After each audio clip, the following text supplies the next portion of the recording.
models are described as so lengthy as to reach up to their necks, and was 6.5 feet tall, so his stride was very long. He was the politest of the residents, and asked Olwyn if she was well. Not really. Olwyn forbore to ask him how he was, and, though she knew his flat was on the first floor, pressed the button for the second. It was a peculiarity of the lift that once this floor had been signalled, the intermediate could not be, so Michael had to go up to the top with her. He remembered to be a doctor, though it was only recently that he'd become one. "Keep warm," he said. "Look after yourself." Olwyn shrugged, her alternative response. She got out of the lift without a word, just as one of the girls came out of the flat she shared with 2 girls of similar age. None of them had ever been seen dressed otherwise than in jeans, with a t-shirt, sweater, or flouncy dress on her top half. One was rather overweight, one thin, and one in between. As well as jeans, this one had a red quilted coat over what seemed like several jumpers. Olwyn had been told their names over and over, but she contrived to forget them. She let herself into flat 6 and put the transparent bag down on the kitchen counter. The flat was furnished for comfort, not for beauty. There were no books, no plants, no ornaments, no curtains, and no clocks. A deep, soft, shabby sofa occupied one wall of the living room and faced, along with a deep, soft and comfortable armchair with a detachable footrest, the large flat-screen television set. A window blind was seldom raised or lowered from its present position of halfway up, and beneath it could be seen the solid cupola-topped tower of Sir Robert Smirke's church and the tops of trees at Kenilworth Green. And, of course, the snow, now falling in large, feathery flakes. The bedroom was even more sparsely furnished, containing only a king-size bed and facing it a row of hooks on the wall. All but one of the kitchen cupboards were empty. Food, such as there was of it, lived in the fridge. The full cupboard was rather less full than it had been at the beginning of the week, but Olwyn replenished her stock by putting her 3 new bottles on the shelf alongside a full bottle and one that was half empty.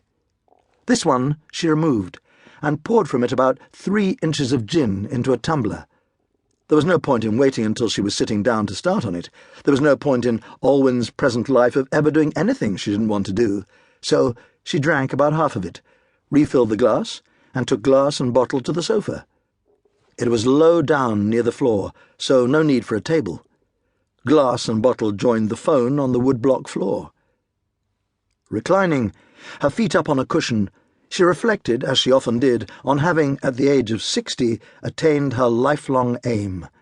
Through 2 marriages, both unsatisfactory, seemingly endless full-time work, houses she had disliked, uncongenial stepchildren, and dour relations, she was at last doing what she had always wanted to do, but had rigidly, for various reasons, stringently controlled. She was drinking the unlimited amount of alcohol she had longed for. She was, she supposed, but without rancour or regret, drinking herself to death. The list Stuart Font had made read: Ms. Olwyn Curtis, flat 6, girls, don't know names, flat 5, Dr. and Mrs. Constantine, flat 4, Marius something, don't know other name, flat 3, Ms. Rose Preston Jones, flat 2, me, flat 1. This last entry he crossed out, as it was unnecessary to invite himself to his own housewarming party. The flat he had moved into in October was still unfurnished but for 3 mirrors, a king-size bed in the bedroom, and a 3-seater sofa in the living room. The place looked a bit desolate, but Stuart had noticed a furniture store in Kenilworth Parade, its prices much reduced due to the credit crunch. Remembering to take his key with him, he had twice forgotten his key and had to hunt for and eventually find the porter or caretaker, whatever he called himself, he went out into the hallway to check on names and flat numbers on residents' pigeonholes.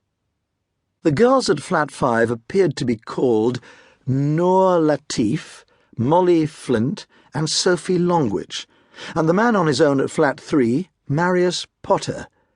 That was everyone documented. Stuart, who hadn't yet been outdoors that day, ventured onto the front step. The snow was still falling, and had settled on pavements, patches of grass, rooftops, and parked cars. Stuart noticed that if he stood on the step, the front doors remained